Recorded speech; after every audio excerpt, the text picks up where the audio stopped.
Welcome to my new show called Two Bald Guys Misogynistically Dunk on Women. No, I'm just kidding. I'm not bald anymore. I'm growing my hair out. Are you growing it out? Yeah, I'm shaving it down. because So the funny thing is I'm not actually bald, Paul. I've been shaving my head for 3 years, and it's been a fantastic social experiment. I mean, I get so much hate online from people projecting their insecurities on me, but I'm not totally bald. And so well, I'm I not figured, either. You can actually yeah, see my hairline. yeah. So And so I figured, you know what? Fuck it. I'm gonna grab the hair, or I'm gonna grow the hair out and see what that looks like for a while. I haven't had my hair out in a long time, and see what people are gonna accuse me of having a hair transplant, I think. yeah, that's which I'm not against either. You know, if somebody does it. I No, was but at it's just a funny. crossroads because I had thinned out a little bit as I aged, but I still have I still have my hairline and a head of hair. It's just it's my sides can get thicker than my top. And Mm. so, you know what I mean? So like I have to just keep my sides short, which is fine because who wants long?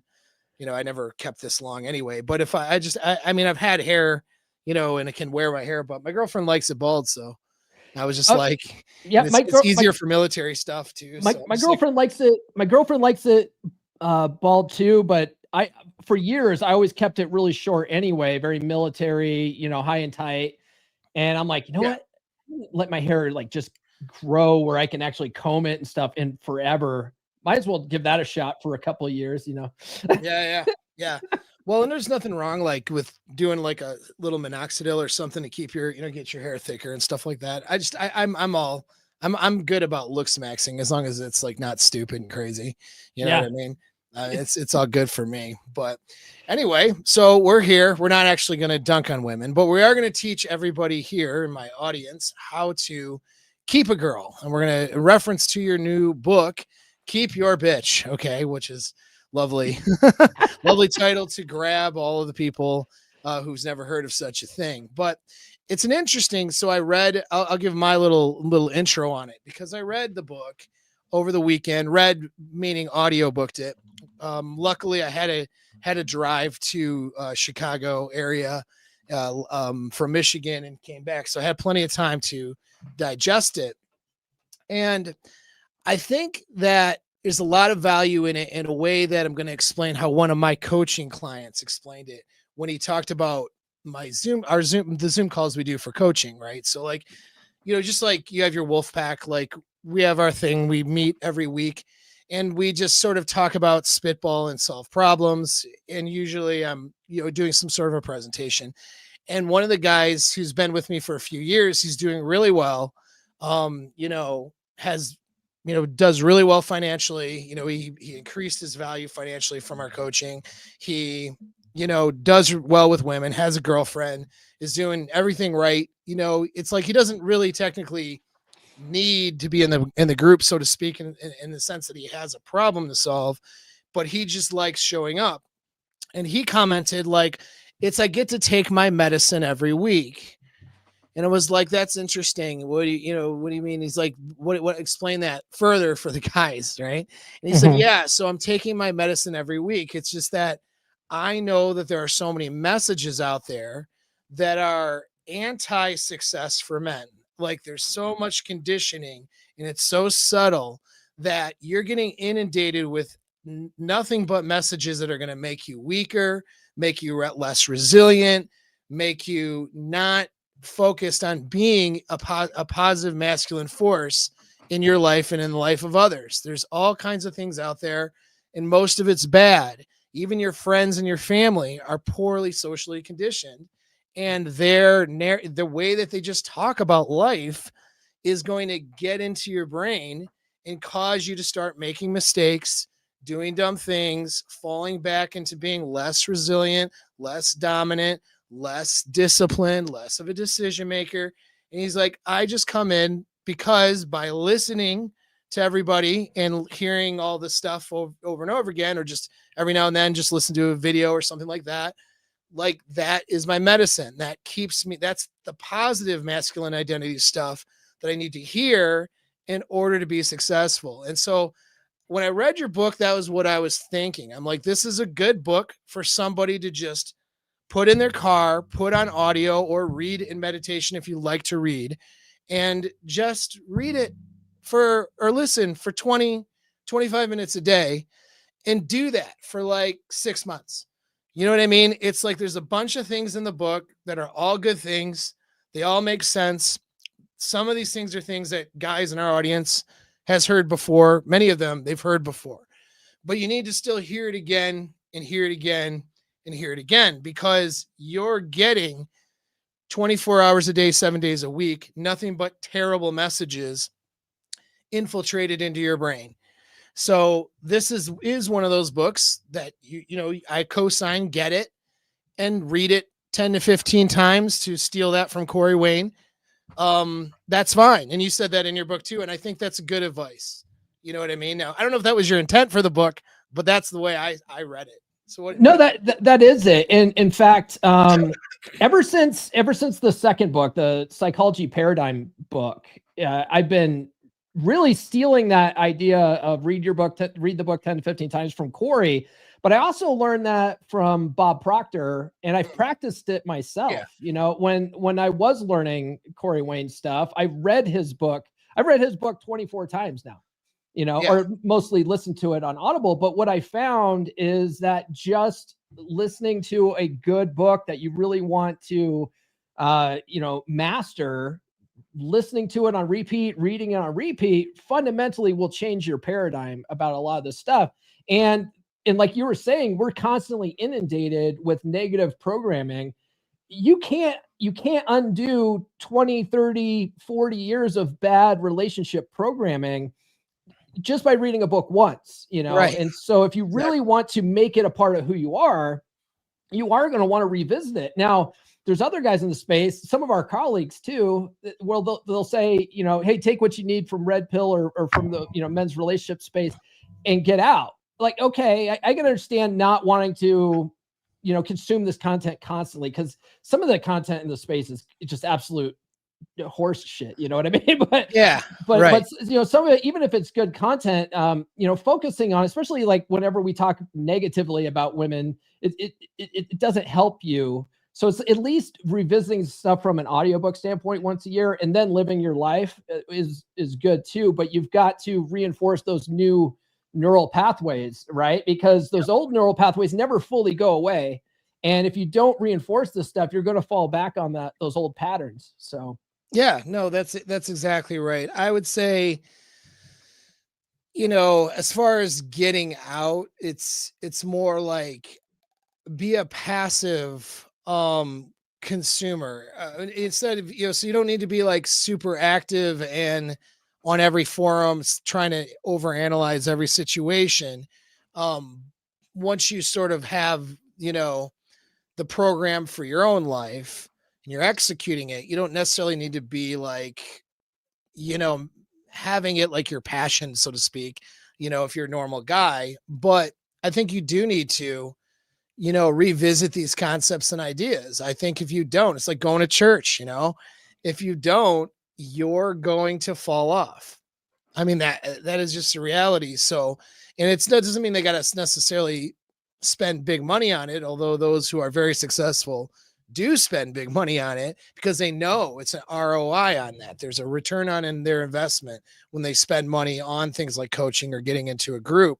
But just like I said, having a book or, having some YouTube videos that are not what the algorithm feeds you, but what you want to consume because it's good for you, and revisit those things. I mean, we should be doing a mental health, and I say inner game practice every single day. I like the words inner game rather than mental health, because you want to be more than just not diagnosable as a yeah. psychiatric condition. You know what I mean? You want to actually thrive mentally. And so I like the term inner game a little bit better. And we work out our bodies, like several times in the book you referenced going to the gym, working out, which is a good reference. I co-sign that. I agree. Well, and we have to do the same for our brains. And that could look like different things to different people. Some people like meditation, some don't. Some people like journaling, some don't. Some people like to do active walking and thought visualization and, problem solving that way. Some people like to sit, somewhere where in silence or in contemplation. There's all kinds of different stuff you can do, but you have to do it. And it's all there to make your mind mentally resilient. But I think that part of that practice is your consumption. And we have to consume things that are good for our brains. And your book is definitely one of those things, which is the purpose of us having this little stream here so we can tell everybody about it. Yeah, I mean, that's one of those things that it's an easy thing to do and it'll help them. So I want to just kind of dive in. We'll pivot a little bit. Let's dive into just a little bit of your origin story. I know you've told it before, but maybe not everybody on my channel got the word on that. So what was your evolution into where you're at now, writing this book? You've written several other books before, you know what I mean? And I'm going to botch the titles, but your advice to your 18-year-old self was the one. And then, I don't know. It was. I know there's a dread book and a get bitches book or something. And then there's all my books are get bitches books. Are you serious? Like, come on. Right. This is keep the bitches. Yeah. Well, you know that bastard Ryan Stone. He says that you're not an actual author until you've written 3 books, and so now I have 5 books, so I'm officially an author according to Ryan Stone's. So there's 3. I thought there's 4. Yeah, and that's really what I'm working towards is Ryan Stone standards. So yes, we all are. Yeah, it's hard to live up to that guy's standard. He's got another book coming out now. I think he's got 8 books now. That's crazy. He bangs them out. Yeah, I'm working on 1 book right now, and I'm a perfectionist in a bad way, so it's going to take me a little bit. Yeah, you got to just write it and let the editor deal with the nonsense. That's the trick to it, right?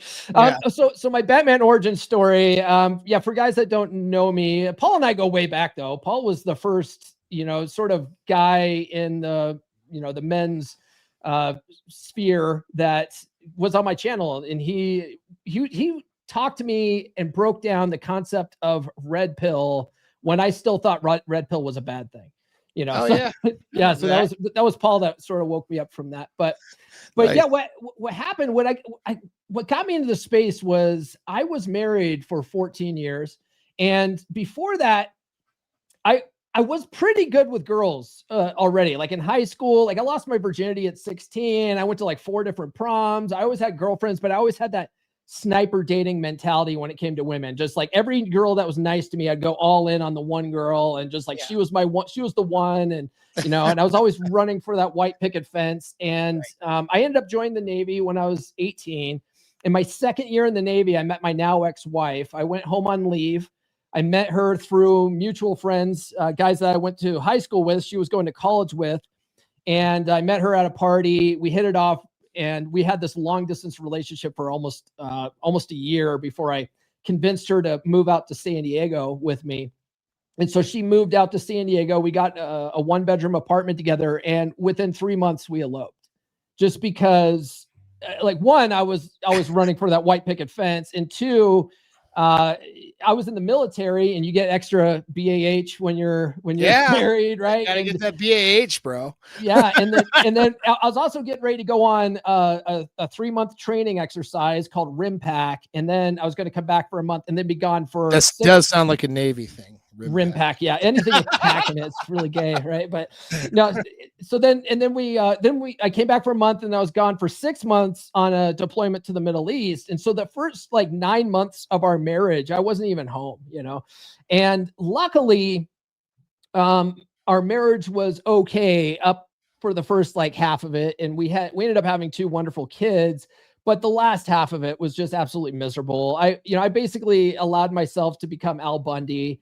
I was just a plow horse. I gained a lot of weight. And we had basically a dead bedroom situation, but there was also nights where I just didn't like her either.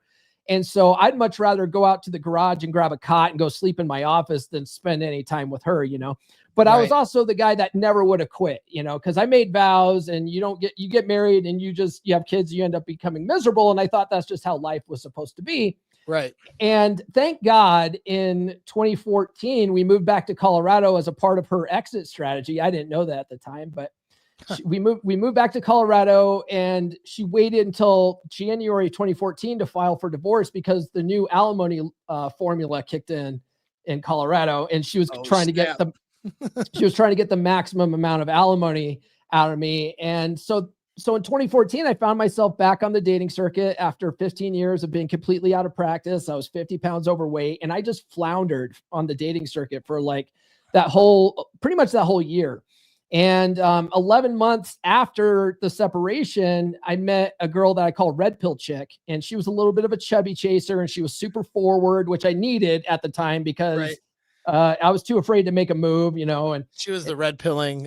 She's the one who actually red pilled you. So she's the one that actually red pilled me. Yeah. So, cause I at that point I was like, yeah, I don't think I'll ever get married again, but I just haven't found the one, and so I made Red Pill Chick. I get in this relationship that I probably shouldn't have been in. She had lots of problems and stuff like that, but I overlooked all of them because I was madly in love. And I immediately went back into what I call husband mode, where I just immediately was like, okay, I don't have to try anymore.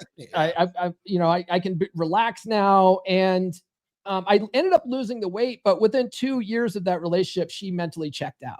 And so she kept me around for another 2 years before she started acting so bad that I finally broke up with her. And it turns out at the end, she was cheating on me, And so, I found we always had to do one of those or two of those. Yeah. I mean, 20 of those in my case, maybe.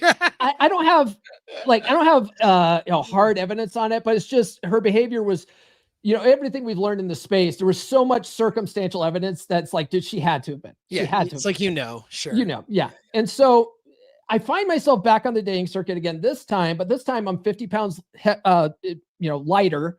I'm in much better shape. I'm able to get dates like no problem now. And I'm like, this night and day, this is great. But I still was repelling women. I couldn't keep women around longer than 2 or 3 dates. A fourth date would have been a miracle, And I finally was just like, what am I doing wrong here? I'm clearly not doing something right. The 2 biggest relationships of my adult life failed. I'm repelling women. I'm clearly the common denominator. Yeah. And so I started doing a deep dive into all this stuff. And that's where I found, Dr. Robert Glover and Corey Wayne and Christopher Canwell and Rollo and all you guys on at that time, the Rule Zero panel at that time. Much different panel at that time. Yeah, much different panel at that time. And so I started, studying this stuff. I started practicing this stuff, finding out a lot of this stuff worked. I sort of took what worked for me and what didn't, made my own sort of Kung Fu style. And and then I started my podcast because I was in a group of men that we were all studying Corey Wayne stuff, and I started my podcast out of that. Yeah. And then that podcast led to me meeting you and then the rest of the Rule Zero guys at that time. And then I eventually got invited on the panel, and then I had to write a book, because everyone's got a book. And yeah. And here I am, 5 books later. Yeah. Nice. Well, good. Yeah, it's good. So I want to go revisit. Let's revisit husband mode. I like that. How you said that, because that's a really common thing where guys default into a particular mode of thinking and behaving that ends up being like the antithesis of what it takes to keep your bitch, to use the title. So let's revisit that a little bit, because like, why do you think for you that happened? Like you got married and you kind of defaulted into the common thing of husband mode. Then Red Pill Chick happened again, but then you had that awakening of like not to do that. Now you're different, now you got Nurse Chick, and it's been a while that you've been with her, and there is no defaulting to this pacified version of yourself that ends up being unattractive, right? That doesn't happen now. So why do you think, like, what's the origins of that for you? Like, why do you think that pattern was there? And then what did you do to break that pattern? Yeah. So I think it's a very common problem with a lot of guys. They think that they've reached some mythical finish line. So for some guys, the finish line is, I got a girlfriend, right? Yep. Like the dating circuit, I have to put all this work in, then I get a girlfriend. Now I can relax. Yep. Some guys they don't get that way because their ultimate end state is marriage, right? So they're like, Mhm. oh, it's not real unless you've got a ring on it. And so then once they put that ring on it, now they think I've reached this finish line. And I think that's just where my mindset was. It was Yep. always the fact that once you have a girlfriend, and then you eventually get married, that's the finish line. And then you get to, you don't have to try anymore because she's already in love with you, and that love is just going to be static forever. Right. And, It's and it's it's it's a static thing. Yeah. it's That's the just myth. yeah, Yeah. it's just not true. It's No. it's just No, not it's not. true. And I didn't realize that though, Right. right? Yeah, of And so course. and Yeah, I mean, so we're all guilty of it. and most guys don't, and that's why it's funny because my the first book in the Red Pill Guide series is called "Get Her to Fuck You Again," Yeah, and that's the one. That's one. yeah, That's the title I couldn't remember. it's always that one's, that's about you're in a marriage and it's gone downhill and Yep. basically the spark's gone, and you're, if you're lucky, you might have sex like once a month, right? That's the script that everyone's following. I would Right. say 80% of these marriages seem to be following that script. Right. Yeah. Yeah. Yeah. You did a video the other day on how like what we think is the success rate is even worse than we even imagined or Yes. whatever. Right? That was a great Right. video, but Thank you. Thank you. but um but yeah, but that's the thing is a lot of guys think that's normal. They think that's Yep. just how it is because that's what society shows us, right? You look at TV and they're programming us to be Al Bundy and you're supposed to be miserable. Right. That's how my parents' relationship is. My parents just celebrated their 50th wedding anniversary. They hate each other, Yep. you know, and Mhm. that's just normal. And so if you look at your dads and your uncles and your grandparents, that's how life is supposed to be. And you Right. just think that's normal. And so you end up doing the same thing. And we learn our relationships basically from our Our parents, Yep. Our And parents and other people around us. Absolutely. so I fell victim to that too. And it wasn't Yep. until after Red Pill Chick that I realized this is what I've been doing wrong this whole Mhm. time is resting on my laurels, thinking that I don't have to try anymore. Yep. You know? Yeah. Yeah, that's I think that's a really good story and a backstory there to explain that because guys need to hear it. Because I think you highlighted something that's really important is the idea of a finish line. I think that is a important part of the mental model that guys have. Like we're naturally driven to be goal oriented. And so the idea is, well, I'm going to put in a bunch of hardship and work and then I'm going to get the goal and then I just get to be like, "Oh, I made it." And so like the male fantasy that's promoted out there is that you do all this stuff in order to make it, whether Mhm. it's the American dream or whether it's having owning your own company or whatever, or having a particular business or having the wife, the kids, the picket fence. It's like every fantasy story, that's a positive story ends with a guy having made it after a hardship. That's the hero's journey. You go through hardship and a fight and a struggle to make it at the end, and that's the illusion, is that you made it. Now you can get fat. Like Yeah. you can stop handling problems like a dominant man now because she loves you. You can just sort of become a passive participant in your sexual relationship versus somebody who's actively driving that relationship forward for the next 20, 30 years. If you're in an LTR that's going to last that long, that's this idea of having made it or hitting that finish line.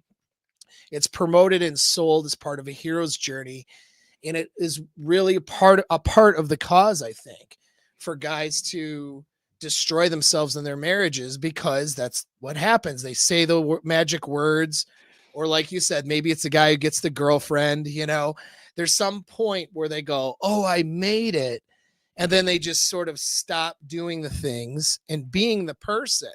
That's more Mhm. important. They stop being the person that they were when they were on that journey and in that struggle in order to make it. And I think a better model is just kind of goes back to the old saying, don't ask for to not have any problems, just ask for better problems. I think a better model is that you are you are content in the struggle, because if you're breathing, there's some struggle you're going to have every single day. There should be. If there's not, you're probably not getting any better. You're probably not advancing your life. You're probably not, you're probably on the road to dying rather than living a better life if there isn't, some small, whether it's some sort of struggle every day. The difference is the struggle isn't going to be, oh, I think my girlfriend's cheating on me and she has borderline personality disorder. The struggle is more like, oh, like, where are we going on vacation next month? Because I just got a bonus because I worked really hard in my business. And oh, my girlfriend is having this little inner crisis and she's kind of acting a little bit bitchy because of it. So now I have to sort of have a conversation with her and execute my frame and remind her of who she is. Like, these are the struggles. The struggles are good struggles to have versus bad struggles when guys are really like suffering, Yeah. So yeah. And I think, referencing that book again, that's what I thought of when I was reading through it or listening to it, is that this is going to help guys, sort of remind themselves that they have to show up and be the guy.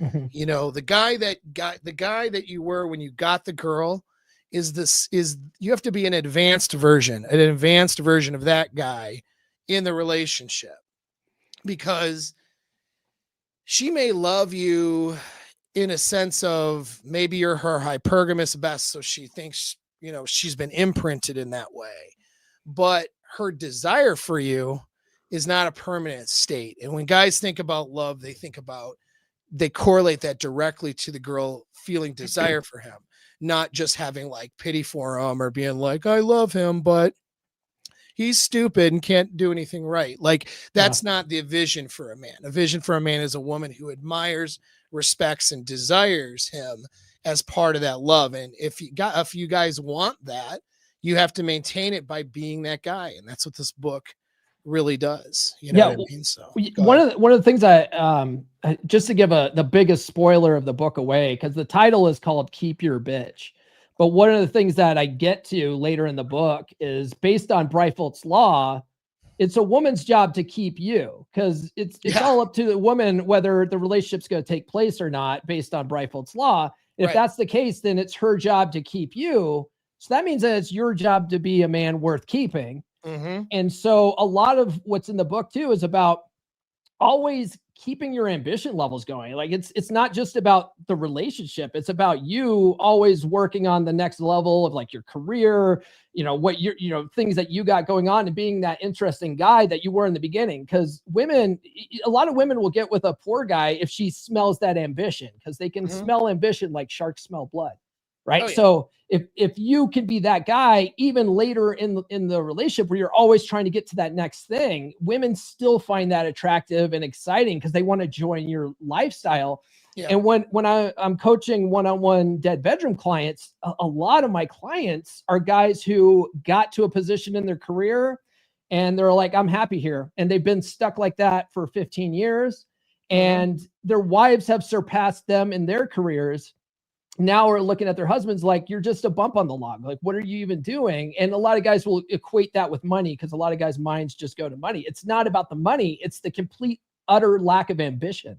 Yeah. That, because you've reached the magical finish line. It works. It happens in your career, in your fitness, in your inner game work, all that kind of stuff. Guys think that they've reached some kind of finish line. It's like the work never stops. And that's really one of the things I want to hammer home in the book. Yeah.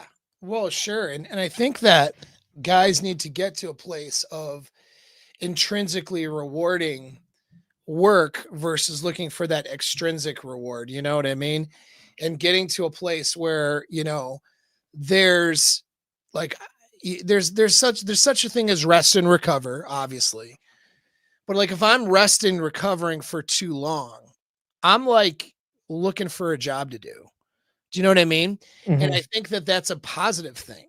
I feel a sense of reward by putting effort towards something, and it doesn't, and it's absent of the goal. It almost doesn't matter what the goal is. I mean, obviously I want to be smart and put that tendency of wanting to put effort into something. I want to be smart about that and put the effort towards something that's going to advance my life or be good for me.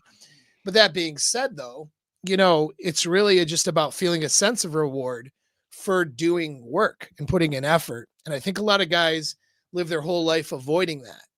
Mm. You know, it's not that they don't work hard, because they'll be in a job working hard, but that they're working hard for a reward at the end. They're working hard to lay on the couch on Sundays and watch sports, or to go drinking with the boys on Friday, or whatever it is, you know, to buy the next thing, and then, or to take the next vacation. And it keeps them a slave. That's for sure. You know what I mean? It does work for that, keeps them laboring and enslaving, because they're not happy. So they're always trying to achieve something outside of themselves to sort of reach that level of that contentment. You know what I mean? Mm-hmm. But I think the secret is to find that contentment within the labor itself, whatever that is. And now what changes for a guy is he's the competition now. Like, my girlfriend has to compete with me as a single guy by myself. Mm. As a single guy by myself, my life is awesome. Like, I am not like, I need a girlfriend, I need a wife. I'm Mm-hmm. like, I have so much stuff to do. I enjoy doing it. I have so many goals to achieve, so many experiences to have. I need to make these experiences happen, right? And so for a girl to come in my life, she has to be better than that. And Mm-hmm. she's not competing with other women. She's competing with me by myself at all times. So now she's earning the relationship. Now she has to be like, how can I complement this guy's life and also be a part of his life, because everything he's doing is awesome.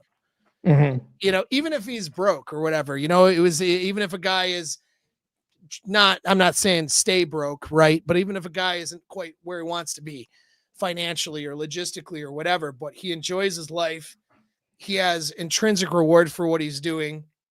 He conveys that with his communication with everybody, because of his attitude, his behavior, and then he's achieving stuff in life and really enjoying it.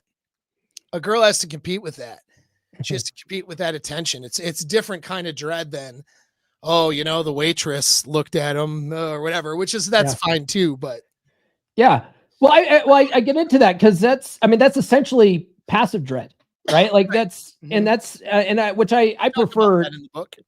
I talk about passive dread in the book because that's really, it's just you're always working towards that next level. And she sees a go-getter.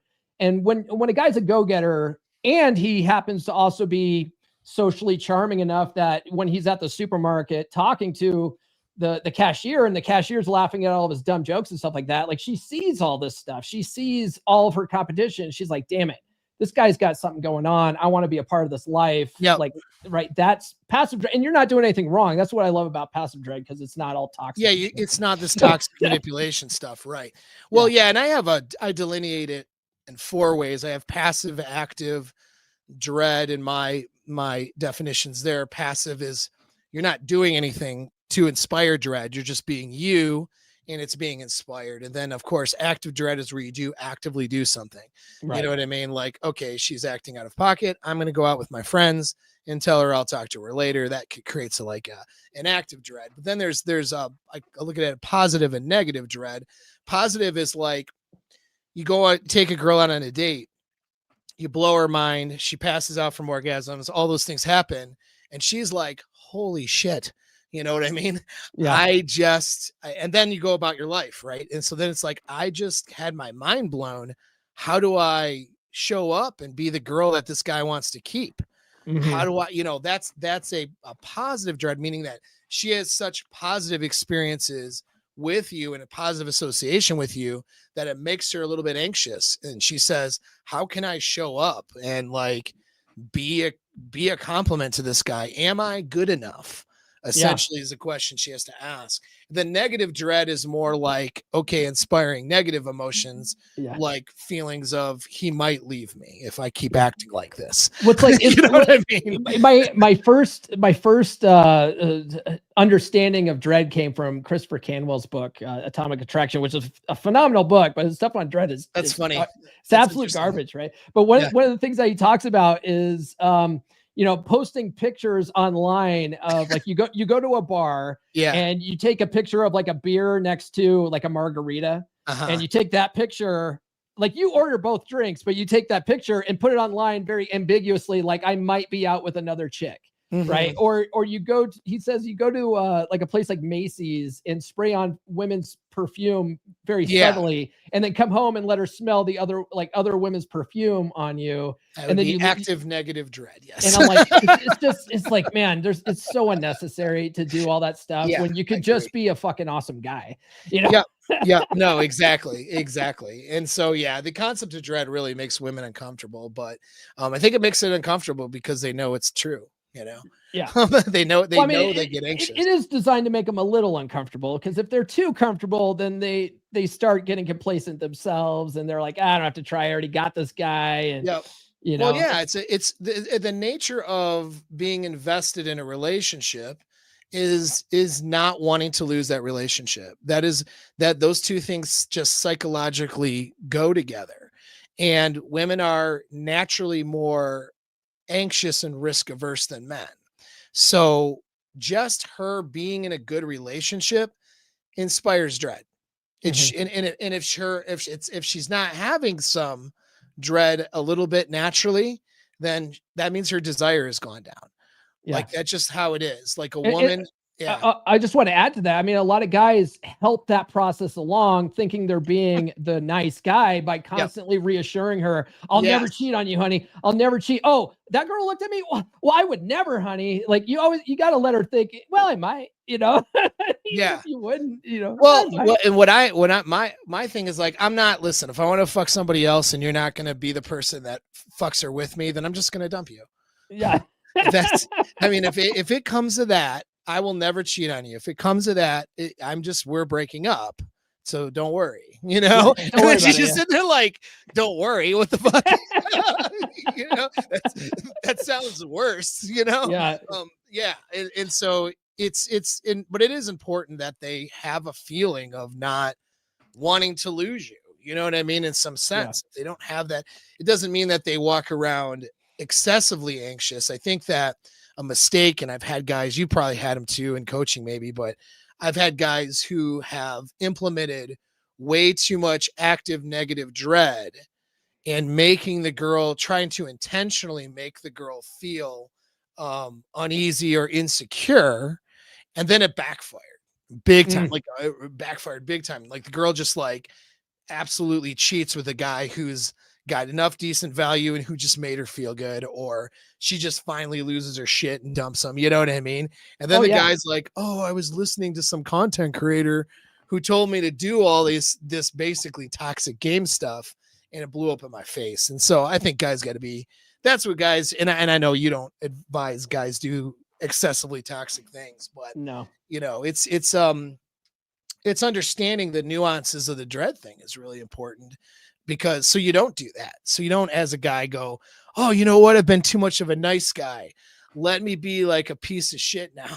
Like, and then it just like blows up the other way. And it's like, no, you went too far. Well, see, I think that's the difference with the kind of stuff that you and I put out, Paul, Yeah, versus some of the other PUA type stuff, is right. that a lot of the other PUA type stuff out there is just, it's tricks and tactics that they might work in the Short initial term. stage, right? But if it's not a part of who you are, if the game is not, if you are not the game, it's women are going to see through it. It's not going to work, or it's going to end up not working the way you hope. And so what I think typically what you and I teach is just good social skills. Yep.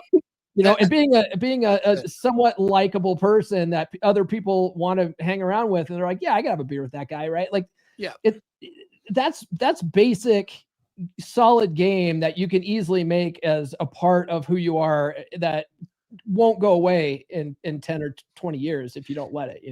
Yeah. Yeah. Well, and that's it. It's not that all POA is bad, of course, but it's just No. that a lot of guys focus on being the persona of a particular person rather than being themselves. And so when the persona, you can be a separate person for an evening or while you're at the club talking to a bunch of women, getting numbers. You can be a different guy than you on the first few dates. But once you start getting into it with a girl, if you want to keep that girl around, guess what? You got to start the who you are is going to start coming through the surface. And if who you are isn't congruent with your pickup guy persona, you're fucked. You're in big trouble. You know Yeah. what I mean? And Yeah, that's what a women are lot gonna of see guys run right through that. Well, that was one of my biggest takeaways when I read the book The Game. You know, into. the book The Game is a phenomenal book, but Yeah, what you find is that a lot of the pickup artists, they were easily picking up chicks on the weekend and banging them, but they couldn't keep these chicks around longer than, you know, a fling or here or there. And they right. were miserable. They all wanted a deeper connection with some of these chicks. They developed Always. one-itis. They would go into depression. They start doing a bunch of drugs and stuff. It's like, Yep. it's not sustainable. No, no, you have to have a strong inner game or else all this other stuff doesn't really matter. They just become temporary band-aids. I'm gonna go through the super chats real quick. I will co-sign that. Smash the like button, everybody. It's alpha, guys. Alpha. It's Paulapalooza. Nice, nice.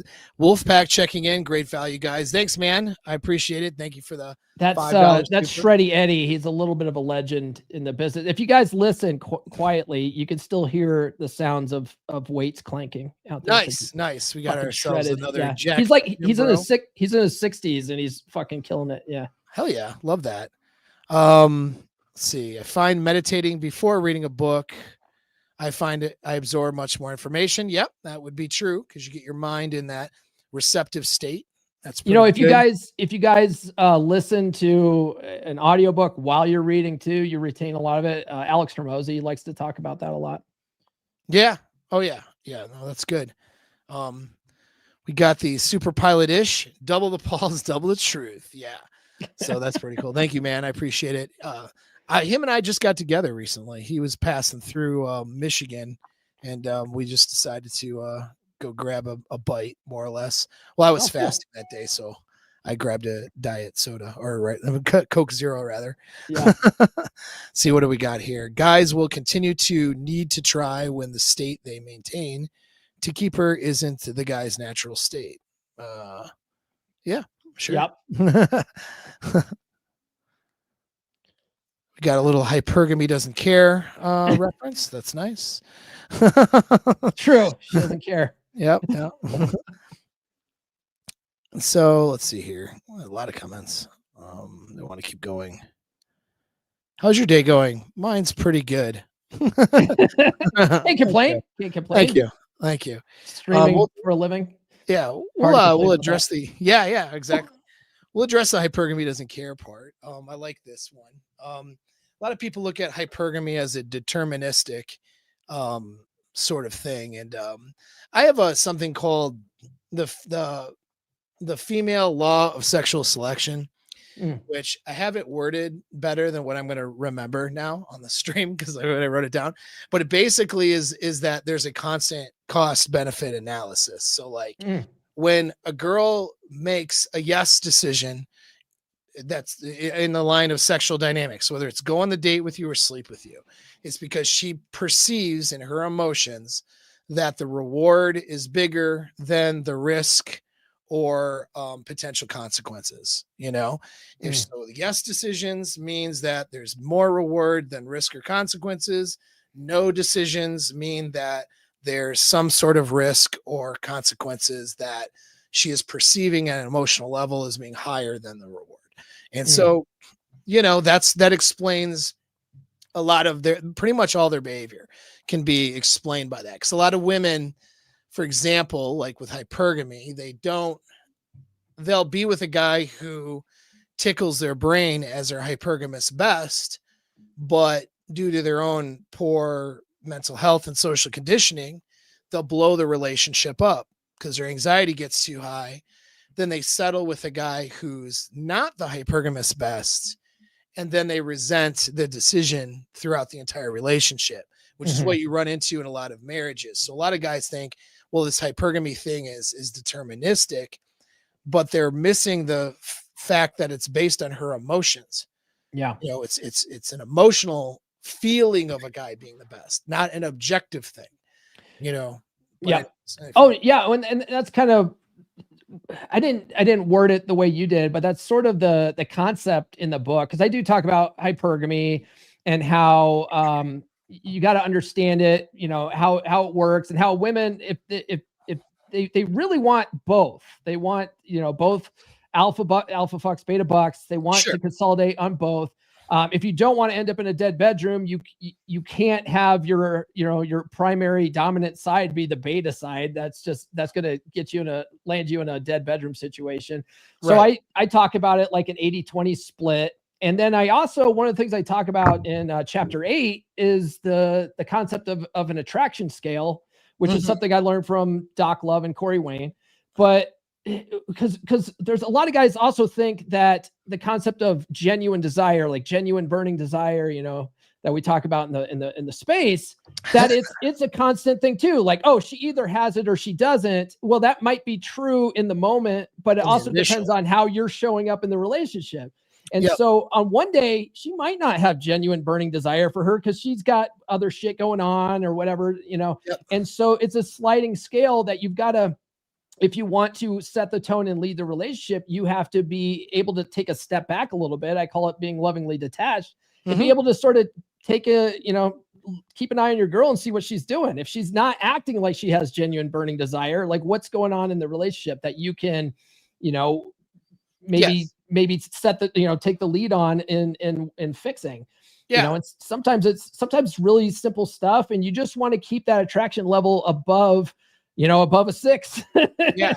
on the Well, scale, and that's, it's not, there's no scientific thing with that, but it's a good it's rule just of a thumb model used to explain it. Like, yeah. and the explanation really for guys to understand is just that there's a baseline level of attraction that that her monkey brain has to respond to, that we can't control, really.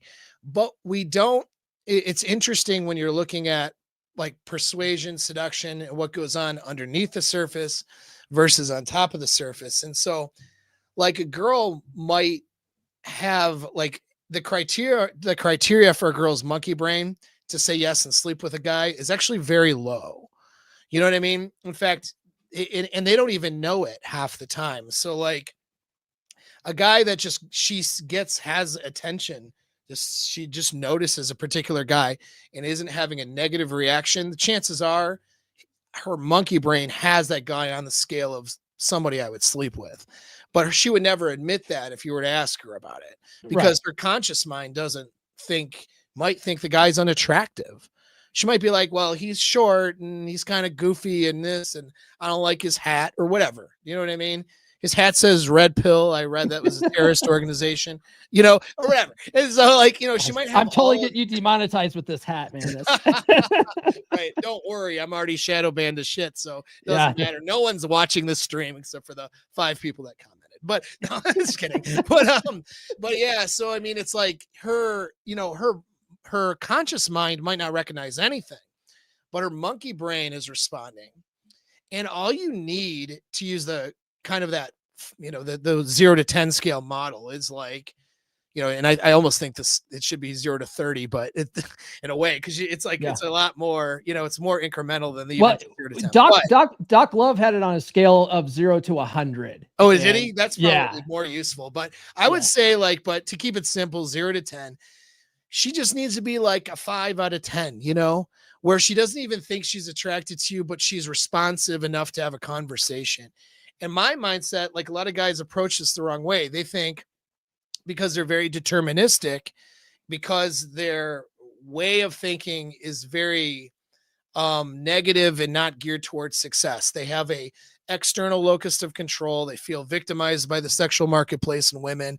And so you hear these guys show up, well, all the chads, whatever Yeah. the infamous chads that are coming in and getting all the women, and then they can't get women. And it's like, well, that's not really how it works. If I show up and she is just responsive enough to talk to me, that's it. Done. Because I know that my skills in persuasion and seduction are likely going to take this to a sexual conclusion. she'll start off at a 5 and maybe even not liking me that much, but just being sort of responsive Yeah. into, okay, I guess I'm grabbing a drink with this guy. Okay, I'm laughing my butt off, and he's, oh wow, we're now making out. I guess we're going to my place. Like, you know what I mean? Like, it's Yeah. just kind of like, Well, and he that's invited me over to meet his dog, and one thing led to another. I don't know. right. And you can, and what guys don't, a lot of guys don't understand because we're too deterministic in our thinking, is that it is a sliding scale that you raise that scale. You can be a girl's 10 out of 10 based on how you make her feel, and she will see you that way and ignore all of the chats. And Mhm. that's, I've experienced that, seen that, train guys to make that happen in their lives. That's how hypergamy really works. And I think that, guys need to hear that message, because what that means is they have an internal locus of control now. If Yeah. they show up and do the things that you outlined in the book and be that guy, it doesn't matter if they're not passing the 6-foot test. It doesn't matter if they go through some financial hardship. It doesn't, these things, these little external markers of attraction become less important. What matters is they're showing up, they're being the guy, and then of course they handle the girl in the right way. She sees him as a 10. You know Yeah. what I mean? And we see this happen all the time, especially with girls when they hook up with criminals. Yeah, I was gonna say that, Yeah. if when guys think it's impossible for women to love a guy like that, it's like, no, look at these prison guard females that break these guys out of jail, that ruin their, allow themselves to ruin their career because Right. this guy was so charming that she's like, I'm gonna put my career on the line for this guy, right? Or man, there was a documentary the other day, or it's maybe a part of a docu-series about this chick who robbed a Loomis armored car in Vegas several, like 20 years Yeah, I think ago. I heard And about her and this guy have been on the lam because he was so persuasive and seductive with her that she was like, oh yeah, I'm going to totally like ruin my life for this guy. Like, it's absolutely possible, guys, for you. Yeah. It's really just, and it goes to show that their monkey brain instincts, which they are not aware of or understanding, combined with their emotions, are driving the decisions most of the time. And then they're using logic and reasoning to justify the reasons why. We do this too as men, but part of us training men through YouTube via or coaching or books is to train men to use their big brains. You know what I mean? Yeah. Recognize their instinct, get awareness of the instinct, then use the big smart brain to direct the instinct in the right direction. But women generally aren't doing training programs to teach them how to do that. So they're just responding to their feelings. And if you can just make those feelings happen and you learn the skills and the tools to do that, as well as the behaviors you need to have to be the guy who can do that, all of these little markers, like their checklists of on a dating app of I needs to be this tall and this, that, and whatever, like all that stuff, it just doesn't matter. I posted that on X, I think yesterday, because there's that was it the guy from the whatever podcast like retweeted a picture of this Asian chick with her big laundry list of whatever. Oh, yeah. And he's like, this is the dating market hellscape these days. And I was like, look, women, it's like a job interview, right? Like that you have the list of wants. It's a wish list. And if you are the right guy that can make them feel alive, like it all goes out the window and it doesn't matter. And like when women say they want a guy who's 6 feet tall, they just want a guy that's taller than them. Like date a girl that's 4'5", you'll be fine. You know, like yes. That's it. That's it. I mean, it's guys never think to flip it. You know what I mean? Like they never do. The girl's like, oh, I need a guy who's 6 feet tall. Well, yeah, you're kind of a gangly ass 5'7" girl. So that makes sense. Like they don't think of saying like reversing it. Yeah, you're a tall, goofy, gangly bitch. That's why you need a tall guy, like I'm looking for a 5'2" girl, like they just flipped it and were funny about it and nonchalant, didn't care.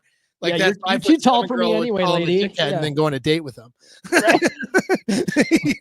One thing I want to talk about too, because you mentioned it, but a lot of guys also think that relationships are over as soon as you like lose a job or something bad happens. Because a lot of women will leave guys in their darkest moments, but if you are the kind of guy that doesn't let those type of life events bother you, and you have a plan, and she sees that you have a plan, like you're still that go-getter, she's not going to just like immediately fall out of attraction. It's, and a lot of guys, they always equate everything to money, but that's just because losers lead with their wallets. But Yeah. I address that stuff in the book too. Like what happens when life challenges come up, like when you start having kids like that, it changes the dynamic of your relationship, and you can let the passion go away if you fall into dad mode and just only do this stuff, and you stop doing the attractive stuff.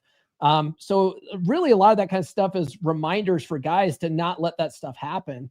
And, always Oh yeah. have some kind of direction for your life, and always be, have a plan for things. Yeah, yeah. Well, and it's hard. Like I recognize the like, and women will not. And this is what guys got to understand, because we all grew up with mom.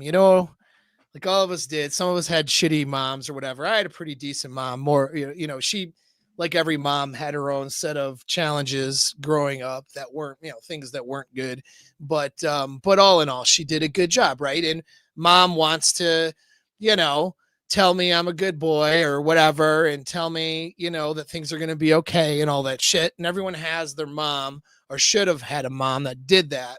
And then we as men grow up to be men, and I think a lot of guys don't understand that other women that are not your mom aren't going to do that, you know? And so like and especially the girl that is invested in a relationship with you, that is seen as a danger signal for her if she has to do that.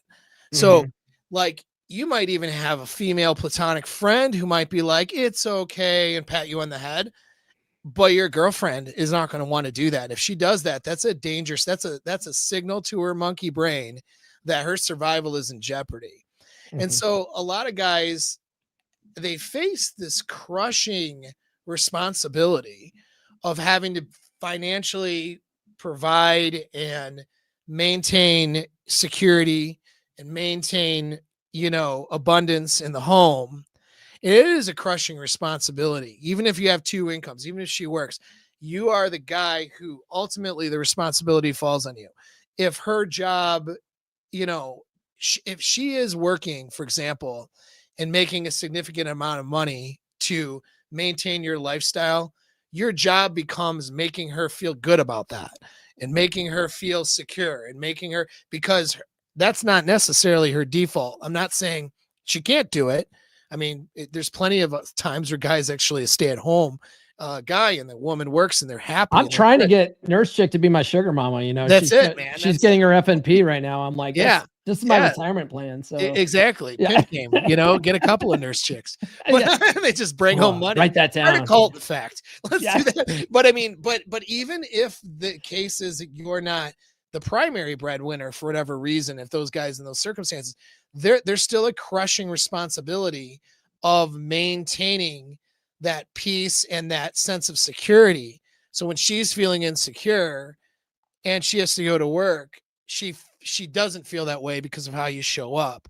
So what that means is, okay, if you're the guy who's working and you lose your job or get laid off or something happens, you can't come back to the home and be like, I have all this anxiety about what just happened. I'm upset. I got this, I got that. I don't know what I'm going to do. All these things. And then she will try to be supportive, but her if she's a good woman, right?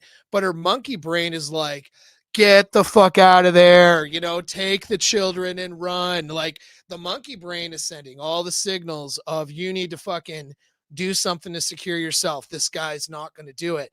And you don't want that.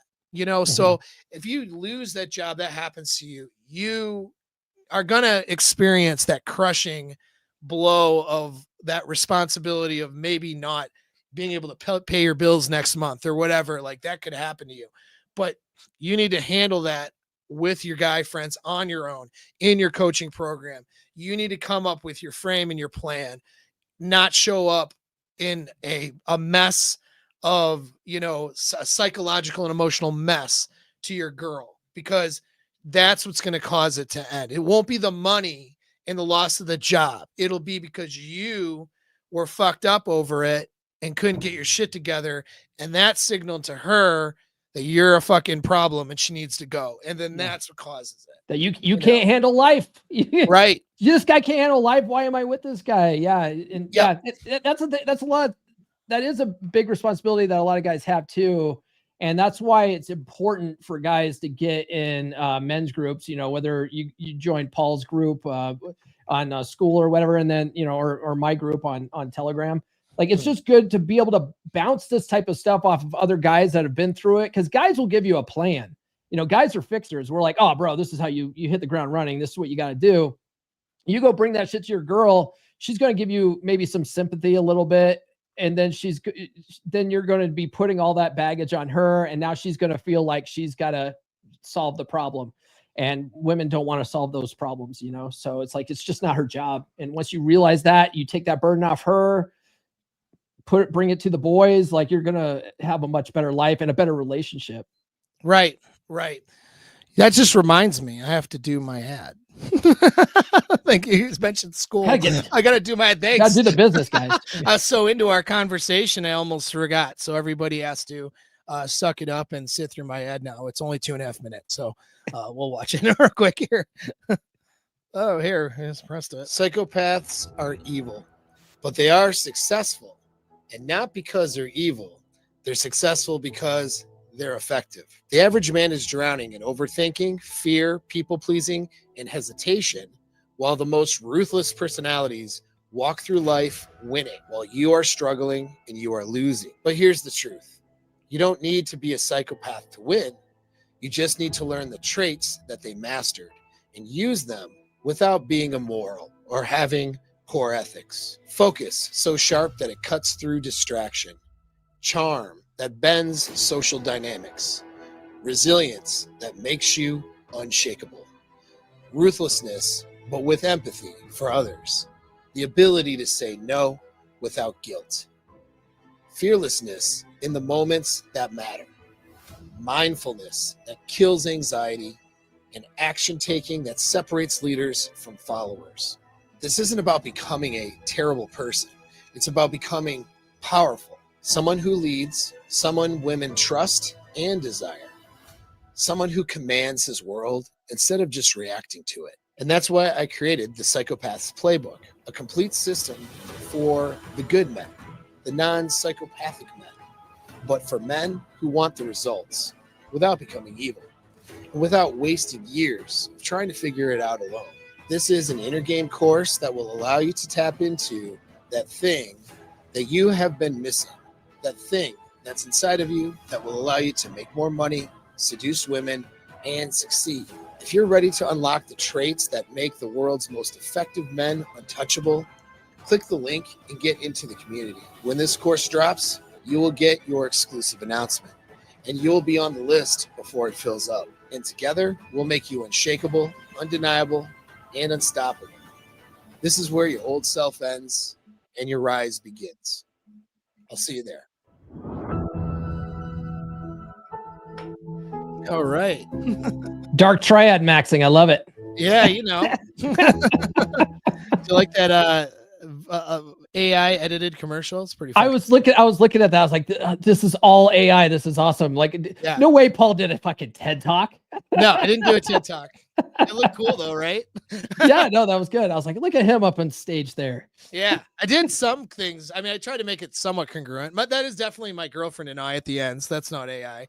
And then okay, swimming in Miami, but like I don't have a cool shot with me in a shark like that, but I thought that looked cool. Right. You got to have a shark in the video. I know, you got to have a shark, right? That's what I'm thinking. Now I do have like pistols with suppressors. I do have obviously you're not sniping people from a rooftop in Manhattan, though. Not today. You know what I mean? I was in the sniper section on a deployment, but that was definitely not Iraq, wherever that was taken. That looked like New York City. I was like, is Paul moonlighting now as a fucking hitman? Like, I know, but I should. Good money in it. It's good money. That's it. That's what I hear. Yeah. So I don't know. I thought it was pretty cool. Had me playing. I have a kid. He's older now though, so he's not interested in catching a football. He's in the marching band. Ah, So I had to AI generate some kids to throw football. right. There you go. Like you're coaching the local team. Yeah, yeah. This is good though. I mean, you used to have to spend like 20 grand for an ad like that and then do all the shots and take, a couple of weeks to produce it. And now it's literally, if you know how to do the right prompts and use the right systems, you can make it in AI. I think it's pretty sick. That You is, know? yeah, it has made content creation much easier now. Oh yeah. Yeah. I do have, you notice I didn't put myself in a Ferrari. I put myself in my Dodge Ram 2500 that I do actually have. So, Yeah, yeah. so I try to keep it sort of. You got it. You do have a photo with you and MLD though in a Ferrari. We You do. guys rented a Ferrari We back do. a That couple was years fun. ago. Yeah. Yeah. Oh yeah. Just ripping. It's fun to rip around in. In Michigan, it's like, I don't know. Yeah, I could get something like that, but then it's like, where am I putting it? You know what I mean? Right. In the winter, I know there's guys that do it, but it's just not really in my cup of tea at the moment. you No, know, it's not but practical. yeah, I call it a Michigan supercar. Is like a big ass truck that you can off road, on road, and do the snow with. That's kind of the Michigan supercar, Yeah. But well, yeah. So for everybody listening, though, that is you have to be in my community to get access to the course when I open enrollment. So that's probably going to happen after Christmas. I'll open the enrollment, close the enrollment. I'm limiting the attendance so that I can focus on answering questions and running people through scenarios on our coaching calls for the course, because the idea is it's an inner game course, but it's going to build your mental resilience.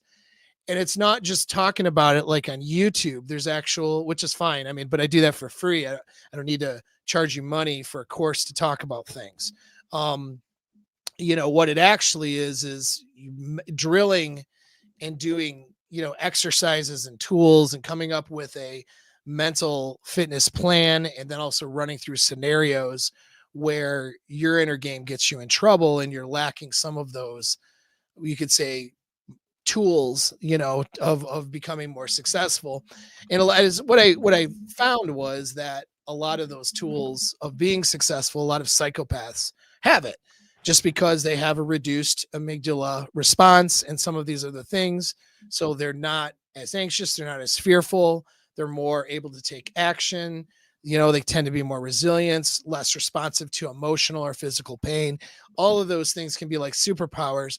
Obviously, there's a huge negative if you actually are a psychopath. There's a bunch of problems you run into. But most guys aren't that guy. Most guys are too nice or struggle with making decisions or over analyzing or having that not that resilience, or being too emotionally responsive, or not emotionally responsive enough in the right ways because they're burying emotions. Like there's all kinds of things, and guys are always asking me for more inner game work. Well, here it is. So this is going to give guys practical. It's not just, meditate and journal, which is all good tools, but now pay me a bunch of money for that, right? This is tapping into different mental models and tools and training those tools in order to get better, much like training programs for a place in different areas of military and agency will train people to be able to handle missions and become more successful. Although you are getting selected for it and expected to come in with some of those ingredients, but you know, you come in with the ingredients, and then if you're in special operations, special missions, guys who go off to the CIA, different things, you're selected, but then they train you, right? There's a bunch of things that you do to train in order to become the guy you need to be for a mission. And I'm going to provide that for anybody who's in my course. So anyway, that's my fun ad. It's funny. My son and I have been watching Dexter. Like Okay. we've Yeah. been binge watching Dexter, and one of the things I point out to my son is because what's his name, Michael C. Hall, the guy who plays Dexter. He's so good at playing the psychopath I know. that have you watched that series? Yeah, yeah. It, it, I didn't watch the second redo. I felt it got repetitive at the end, as a lot of series do. But I yeah. loved it in the beginning, though. I really did enjoy. But what's Dexter. so funny is like the writers of the show did a very good job of having women sort of fawning all over him because of his psychopathic nature to not be reactive and be Mhm. very indifferent to things. And Yep. like the women just responded well to it. I kept pointing out to my son, I'm like, obviously it's Hollywood, but I'm like, this is why it works. And I would point all that kind of stuff out. Yeah. Mhm. There's a reason chicks like that shit. Yeah. Oh yeah. Yeah. So I'm looking at some of these chats here, but I'm not seeing any serious questions. I want to I don't know. A lot of people are answering their own questions in their comments, so I don't necessarily need to address those. Anyway, okay, cool. That's fine. I do want to. There's something here. Sorry, I'm getting my list of questions. So, a couple more things I want to get into before we close off. We'll close off soon. Um, so, what do you think? Like, what beliefs about women do you think men need to like immediately unlearn? Oh man, I think a lot of guys are just, they're the romantics, right? And so, and a lot of guys think that if they are constantly showering their girl with compliments and all that kind of stuff, that that's what's going to keep her around longer. One of the things that we talked Yeah, about earlier is the idea of constantly reassuring her that you're never going to cheat and all this kind of stuff. Like that's not necessarily what women need to hear. They might want to hear that kind of stuff on occasion, but it'll end up like backfiring on you and stuff like that. So mhm, really, it just you got to get rid of all the nice guy stuff, and a big part of that is understanding effective communication right. techniques. So one of the things I talk about in Keep Your Bitch, actually learned from you, Paul, is the Luca model of Oh yeah. communication, Mhm. which I brushed over it in Keep Your Bitch. I was like, yeah, this is how you do it. This is what the acronym is. But Yeah. I go into depth on it in Get Her to Fuck You Again, because Nice. that's the one where guys are in a failing relationship and they really need to learn communication if they even have a hopes of turning things around. And what's Yeah. awesome about your Luca model is that it puts you in a position of authority when you're speaking to women, as opposed to deering, which we don't want to do, because that puts you below her, and now Yes. you're sort of like pleading your case to the judge. And if she's looking down on you, she just doesn't respect you. And if she doesn't respect you, she's not going to love you. She's going to fall out of love very quickly. So Yeah. guys need to learn a lot of that kind of stuff. Not be so reactive. Not take what she says at face value. There's a lot of different things that guys can. They need better tools, I would Yeah, say. no, I think it's a good way of saying it. Definitely need better tools. Well, and I think that you said that very well. It's just that it's guys. We're kind of action focused in a way. We wanna like earn something. So it's like guys think that if I try harder, do more, and do more to please her, do more to make her feel more comfortable, Mm. then she's gonna love me more. And it's like, It's the happy life paradigm. Yeah, right. yeah, I talk And about that in the book too. It's ruined more relationships than it's helped. yeah, and what they're doing is they're doing a bunch of things that they think should get the response, and they're not doing it with what I call tactical empathy, meaning they're not paying attention to what her response is. They're just like, I'm doing all these things, so she should want to sleep with me. Like the guy who's like in a dead bedroom, he's like, I just cleaned the whole house and I put some scented candles in the house and, you know, picked the kids up or did whatever. I made dinner. So she should want to blow me. My birthday is next week. And then she's like, I have a headache. And he's like, I did all the things, like he Yeah. gets like flips out. He's not using tactical empathy to recognize where she's at on her desire scale and recognizing that she ain't there and that Mhm. his efforts aren't getting her there. So he has to do something else. And sometimes it's challenging the person. Sometimes it is a conversation. Sometimes it's withdrawing or removing your energy. Sometimes it's just being the more attractive guy who removes his energy, which causes her to go, huh, maybe I should start working for his attention again. You know what I like? Because Yeah. they're not paying attention to her response, they're only paying attention to their own effort. And Yeah. so Well, that's guys, the covert contract stuff that a lot yes, of guys do, and that builds up a lot of resentment. And then their resentment shows up in their body language and their tone and like their which is snarky attitudes and anti-seductive, all that right? kind of shit, which just further just compounds the problem. And that's one of the big things too that guys need to eliminate those things. Like if you're doing anything for your wife that you don't generally like to do or you don't want to do, fucking don't do it. Stop doing it right now. Right.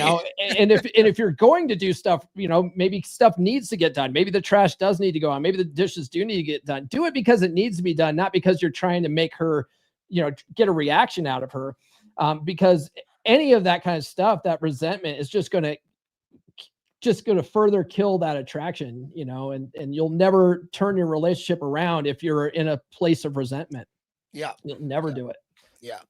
And so that kind of leads to a next question is, what do you think makes a woman feel like the man she's with is irreplaceable?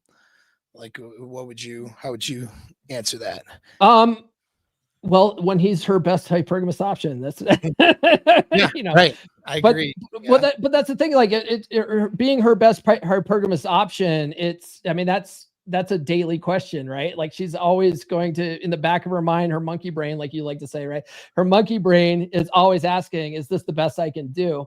And so, yeah, a lot of that just means working on yourself and always working on self-improvement and trying to be the best version of you.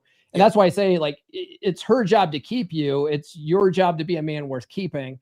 One thing that I also talk about in the book too, is that sometimes women are really shitty at keeping a man. And you know what I mean? Like you could be leveling up and being the best version of you and always going for the next thing. And, trying to get the new PR in the gym and all that kind of stuff. And she's just really shitty at keeping you. At that point, you need to evaluate whether you want to be in this relationship or not. And you need to end things, Yeah. But yeah, generally, I think that's really it is always being a woman needs to look at you and go, yeah, no, he's the best I can do. that's really the key there. Yeah. So I wanted to pivot off that, but I am going to address this guy's question because he asked it twice. And so Simply Deep, 1985. I don't understand your question. So you got to elaborate. So he's asking, can a woman or your woman go overboard seducing you depending on the circumstance? So you maybe give an example, like if you can, real quick, because I'm going to pivot, then maybe I'll answer your question, then we can end the stream on that. Yeah, because I was going to say, like, do you hate sex? Because if my woman's trying to seduce me, it's pretty easy. Well, but maybe right. But maybe it's not that hard to seduce me. You know what I mean?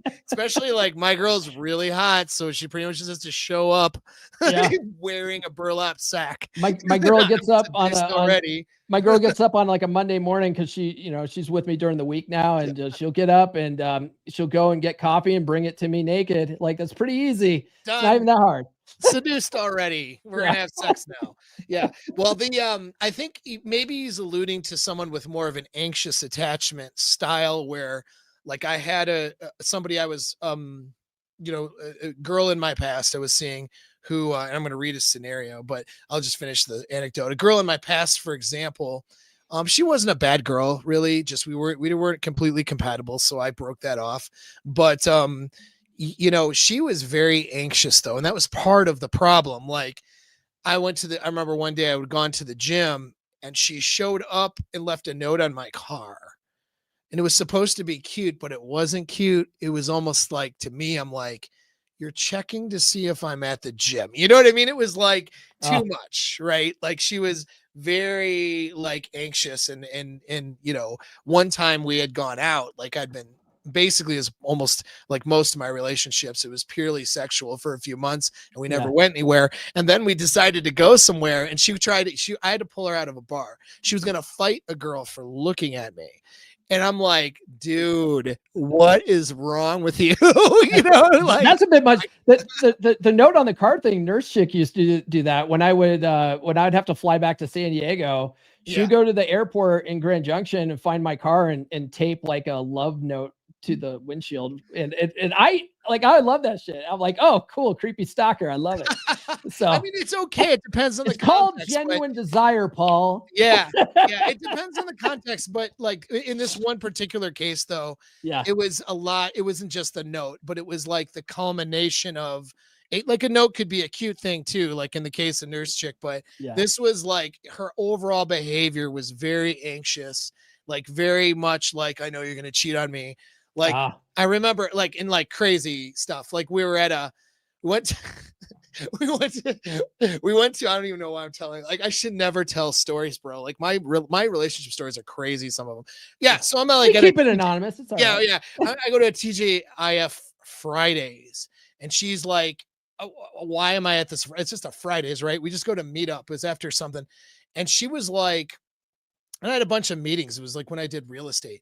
And she was like under the table, like grabbing my shit. She's like, I need to suck your dick right now.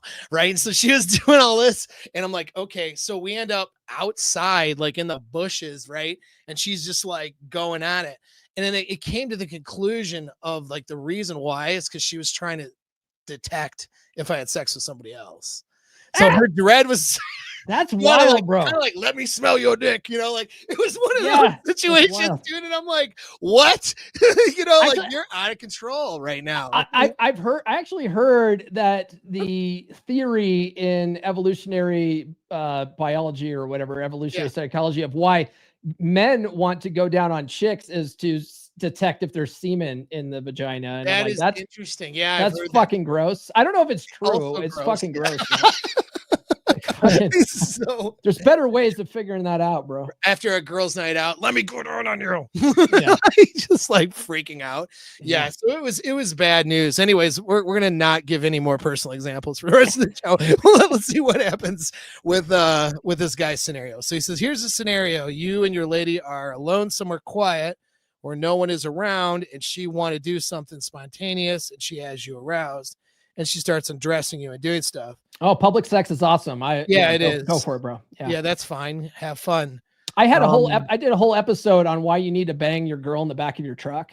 Yeah. An hour long podcast. That's a definite thing you have to do. In an hour long podcast on just that. Yeah. Just that topic. Yeah. Well, I think it's an hour well spent, in my opinion. Well, really the idea was being spontaneous and not just being the boring guy that's always banging her in your bedroom. Like, you know, and what inspired that episode was, I think it was last Christmas. Nurse Chick brought me to like her company Christmas party, and afterwards I was like, hey, let's go.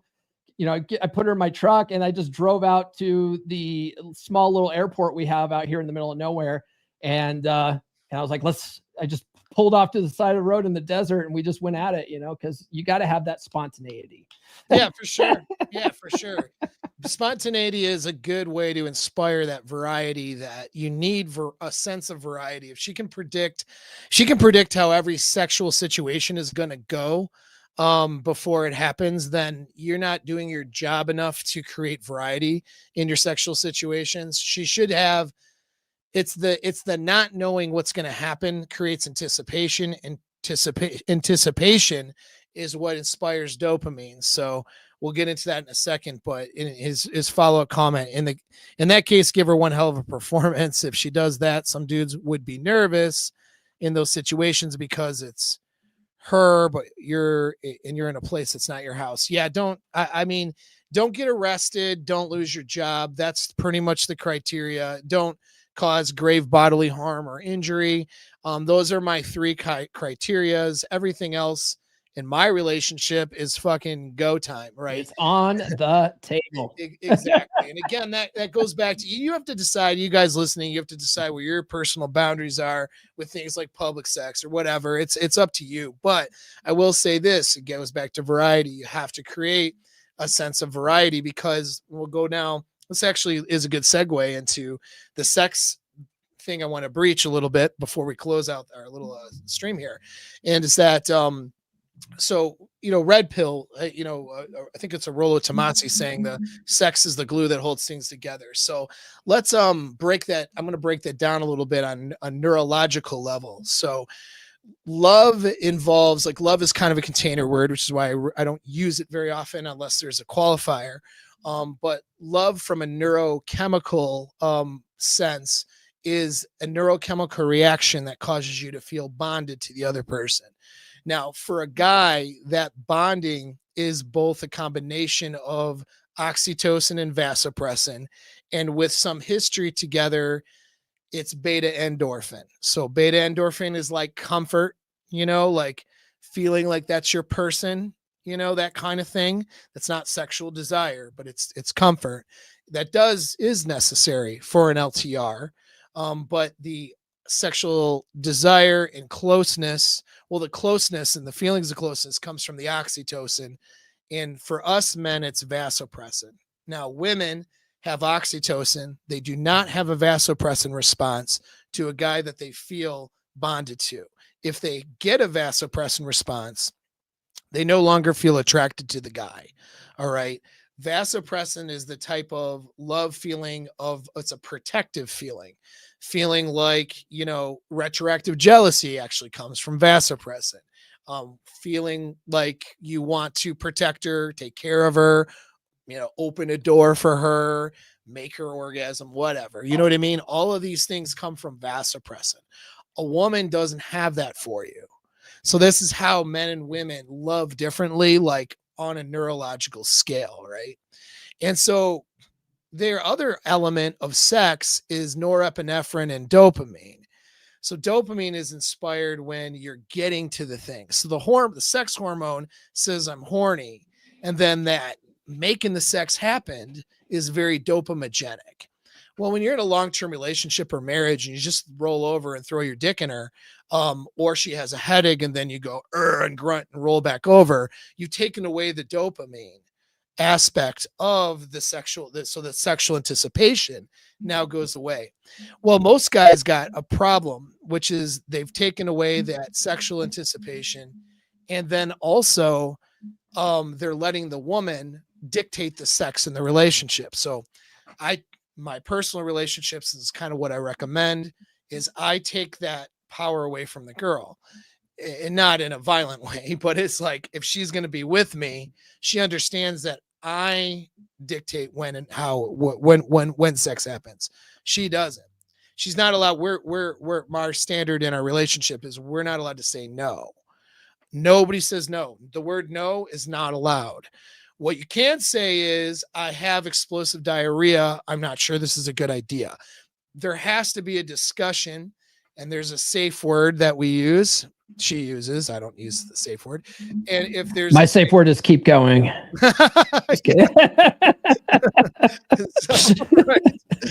so that's the rules of my relationship. But I mean, you decide in your own relationships. But the point is, she doesn't control the sex. The reason why that's important is because with familiarity and a rise in beta endorphin, which is a requirement for that comfort bonding, the dopamine and the norepinephrine, which is the good stress, is harder to stimulate. Women make decisions based on emotions first, to include sex. So if she's not getting that dopamigenic stimulation, she doesn't feel like having sex very often now. And the problem with that is sex is the largest stimulant for oxytocin. Oxytocin is the main thing that makes her feel desire towards you. So it's like, which comes first, chicken or the egg? Usually what happens is guy gets married, familiarity of the relationship reduces the dopamine and the norepinephrine to cause that anticipation for sex. And then she just isn't in the mood for sex as often. And by not being in the mood for sex as often, she doesn't stimulate oxytocin as often. And oxytocin is very fleeting. If you're not stimulating that on a regular basis, it comes back down to baseline. So her oxytocin goes back down to baseline. It's like she's single again. And she's not really in desire for you because you're familiar. And then now it becomes duty sex. You know what I mean? And then that, and only having sex once every 3 weeks or 2 weeks or something, or once every month, it's like that's not enough to really increase that oxytocin to make her have that hypergamous desire for you again. Now, in hypergamy, right, you imprint. So, if you were the best she's ever had in the relationship, not just sexually, but she feels that way just in general, you stimulate and imprint her brain as you being that guy, which is why girls get alpha widowed, right? But what you guys run into is they've alpha widowed themselves by their old self. Right. So like they turn into a guy in her mind is not representative of the guy she fell in love with. She wants the guy she fell in love with again, but because unfortunately you guys let her control the sex because that is what we do. Okay. Unless you do something different, the sex went down. The desire went down because there's no more oxytocin. She loves you because of beta endorphin, but she's not in love with you. And she wants you to be the guy she first met. But what she doesn't realize is you may actually even still be that guy. But because she doesn't have the oxytocin, because you're letting her control the sex, she doesn't feel that way. She doesn't feel like you're that guy, even though you're still the same guy. And so I'm only referencing this, giving a little lecture on this to make the point about, getting her to fuck you again, that book, this book too, and all the things that a lot of it is revolving around. How do we get her to still want to fuck you and keep being with you? Right. Yeah. And the reason that's so important is not because we're these crazy, misogynistic, sex crazed bald men, except for you, you're going to have hair here soon, who just want to abuse women on the internet. We're doing this because if anybody, women and men, expect their long-term relationship to work out at all, you have to be fucking. There is the easiest solution that women will, on the internet, of course, places like Twitter, avoid like the plague and cry about like there's some sort of slavery that men are trying to put them into, is just have sex. Like that's the easiest solution to a lot of problems because it stimulates all of these neurochemicals that give you the ingredients of having genuine desire, love for each other, so that you guys can be happy, solve problems together, overcome obstacles, make plans, do all the things. She has to feel like she wants to do all the things. Guys, you have vasopressin. You don't necessarily have to feel like it. What you do is go, I made a commitment to this woman and I'm going to do the right things as a man. And I'm sticking it out for the kids. And you do all that rationalization because you have a sense of duty to her, because that's what vasopressin does. It creates a sense of duty. She doesn't have that sense of duty to you. Do you know what I mean? And so the best she'll have without sex is beta endorphin, which means like she cares about you, but she doesn't really desire you. And she doesn't really want to go through the effort of leaving, but she doesn't want to go through the effort of keeping you either. You know what I mean? And so you have to maintain sex. And I just wanted to mention that point because you make a point in the book and you have entire books dedicated to it. It's not because you're a sex crazed pervert, although you are. I mean, I am. Yeah, that's great for sure. But it's because you coach guys just like I do, and you understand that this is the most surefire way of destroying a relationship is to let the sex go away. The most surefire way of making the highest probability of keeping a relationship is to have a good sex life with that person. I mean, what you say? Yeah. Oh no, definitely. And one of the things that I call it heat, healthy emotional anticipation and tension. And you've got to keep that alive to keep her enthusiastically wanting to have that sex. And I don't mention that acronym in Keep Your Bitch. I talk about it in like all my other books though. But one thing I do have in Keep Your Bitch is the concept of a sexual narrative. You want to create this virtual world that only you two live in. Yeah. And that's kind of a concept I got from Royce, honestly. Like Royce is like, you want to create this mystical world that only you two live in. That's funny. I call it idealized isolation in my frame model. Okay, yeah, perfect. Yeah. So same kind of thing. And so if you can create that for your girl, like she's going to enthusiastically want to continue to have sex. And then that just the more you guys have sex, the better the relationship ends up. You know, one thing that a lot of people talk about too online, they'll say like, what do you know about relationships? Like, I've been married for 30 years. I'm like, oh, that's wonderful. How's the sex? You know, and I'm always a dick about it because Yeah, most people they think longevity by itself is a it's flex, and success and it's not, it's absolutely not. And if right? you're not regularly banging each other's brains out after 30 years, like what do you friends? Are Yeah, you right. What roommates is now? that? Like Not a relationship anymore, right? It's a no, friendship. Well, and so that frame of idealized isolation, what that does, or and Royce, that's nice that Roy. I didn't actually catch that concept from Royce. I got it from somewhere else, but I just it was actually what I got it from was a little bit more nefarious. It was because I have a psychology background like way before Red Pill, right? right. And it was a observation of cult behavior. Not that I want to, and then also what we did with persuasion, what people will do on missions with key leader engagement, stuff like that, is creating this bubble, you know. And then the pickups artists talk about it doing it temporarily, like in the pickup scenario.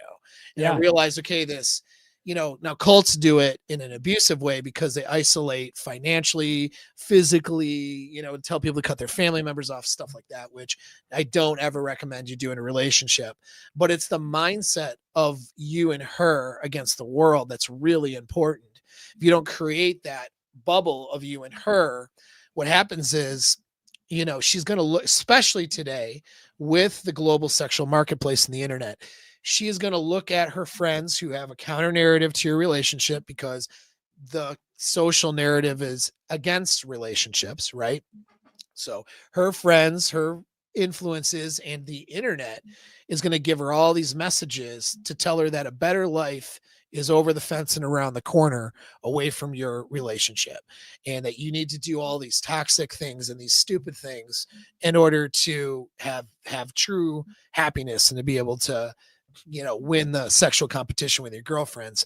And if you don't create a bubble with you and her like that, what happens is she'll be in a struggle to, do I gravitate towards that? Do I get influenced by the frame of everybody else and move away from the frame of my relationship? When you create that bubble, she sees those things in it, and it creates a different reaction in her brain. She goes, oh yeah, they're pursuing something that's going to destroy their lives. That makes me happier and feel more safe and confident in my relationship. Oh, they're doing that. Yeah, that makes me feel better. And so now when the girlfriends have some dumb story about some bullshit they're doing, dealing with or doing, you know, she looks at that as like, yeah, like I'm glad I'm not them. I'm glad I'm not Mhm. what they're doing. Oh, that Instagram video reel of a chick on vacation throwing her ass around everywhere. I know she's banging a gross fat guy for money to have that Instagram. That's not what I want in Yeah. my life. Like, holy shit. I'm so glad I'm in my relationship. So you create that bubble.